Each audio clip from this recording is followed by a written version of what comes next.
এই ভিডিওতে একটি এডিটর লেটার নিয়ে আলোচনা করব।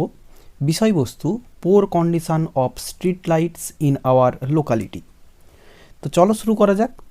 সবার ওপরে টু লেখা হলো এবং তারই ঠিক নিচে দি এডিটর কথাটা লেখা হবে এবং তারই ঠিক নিচে পত্রিকার নাম দি স্টেটসম্যান।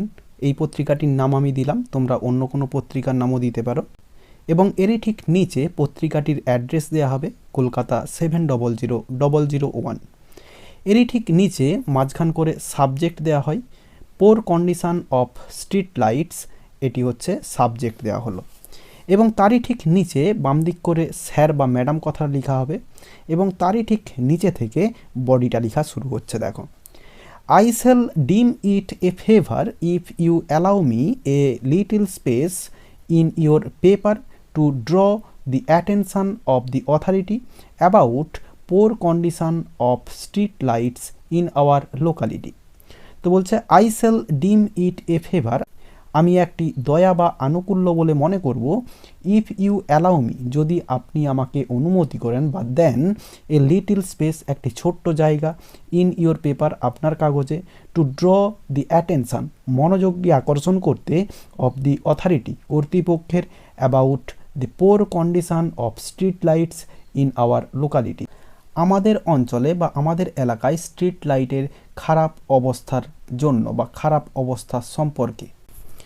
এরপর প্যারা করে লেখা হচ্ছে, the condition of street lights in our locality is extremely poor. বলছে দি কন্ডিশন, অবস্থাটা, অফ স্ট্রিট লাইটের, ইন আওয়ার লোকালিটি, আমাদের এলাকায় বা আমাদের অঞ্চলে, ইজ এক্সট্রিমলি পোর, অত্যন্ত খারাপ। Most of the street lights are not working. বলছে বেশিরভাগ যে স্ট্রিট লাইটগুলো সেগুলো কাজ করে না। They have not been repaired for long time. বলছে they have not been repaired, তাদেরকে রিপেয়ার করা হয়নি, অর্থাৎ লাইটগুলোকে রিপেয়ার করা হয়নি, ফর এ লং টাইম, অনেক সময় ধরে। A few lights which work emit very low light.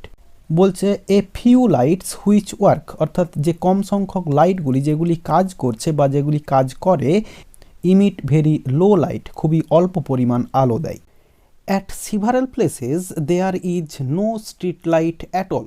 তো বলছে অ্যাট সিভারেল প্লেসেস, অনেক জায়গাতে, there is no street light at all, সেখানে একদমই স্ট্রিট লাইট নেই। Due to this after sunset roads are not visible clearly. তো বলছে due to this, এর কারণে, আফটার সানসেট, সূর্য অস্ত যাওয়ার পরে, roads are not visible clearly, রাস্তাগুলোকে পরিষ্কারভাবে দেখা যায় না। As a result, many small accidents happen nowadays. As a result, ফলস্বরূপ, many small accidents, অনেক ছোট ছোট অ্যাক্সিডেন্ট, happen nowadays, আজকাল ঘটে বা ঘটছে। So, moving on the roads after sunset has become dangerous. বলছে সো, তাই জন্য, মুভিং অন দি রোডস, রাস্তায় চলাফেরা করা বা ঘোরা, আফটার সানসেট, সূর্য অস্ত যাওয়ার পরে, অর্থাৎ সন্ধ্যার পরে, হ্যাজ বিকাম ডেঞ্জারাস, সেটি ভয়ঙ্কর হয়ে গেছে। Many anti social activities take this opportunity and operate their activities. তো বলছে মেনি অ্যান্টি সোশ্যাল অ্যাক্টিভিটিস, অনেক অসামাজিক কর্মী, টেক দিস অপরচুনিটি, এই সুযোগটি নেয়, অ্যান্ড অপারেট দেয়ার অ্যাক্টিভিটিস, এবং তাদের কাজকর্মগুলো চালায়। Thievery has become a regular happening nowadays. বলছে চুরি, এটি হচ্ছে এখনকার নিত্য ঘটনা।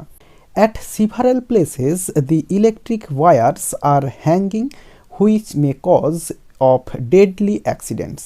তো বলছে অ্যাট সিভারেল প্লেসেস, অনেক জায়গাতে, দি ইলেকট্রিক ওয়ায়ার্স, অর্থাৎ ইলেকট্রিকের তার, আর হ্যাঙ্গিং, ঝুলছে, হুইচ মে কজ, যেটা হতে পারে কারণ, অফ ডেডলি অ্যাক্সিডেন্ট, বড় সড়ো দুর্ঘটনার।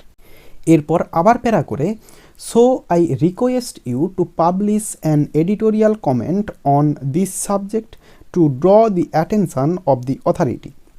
তো বলছে সো, তাই জন্য, আই রিকোয়েস্ট, আমি অনুরোধ করছি, ইউ, আপনাকে, টু পাবলিশ, প্রকাশিত করতে, অ্যান এডিটোরিয়াল কমেন্ট, একটি সম্পাদকীয় মন্তব্য বা আর্টিকেল যেটাকে বলে, অন দিস সাবজেক্ট, এই বিষয়বস্তুর ওপর, to draw the attention of the authority, কর্তৃপক্ষের মনোযোগ আকর্ষণ করার জন্য।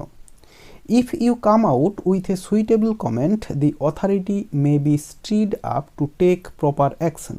তো বলছে if you come out with a suitable comment, যদি আপনি বেরিয়ে আসেন বা বের করেন উপযুক্ত মন্তব্য বা উপযুক্ত প্রবন্ধ, দি authority may be stirred up, কর্তৃপক্ষ নড়ে চড়ে বসতে পারে, টু টেক প্রপার অ্যাকশন, উপযুক্ত পদক্ষেপ নিতে।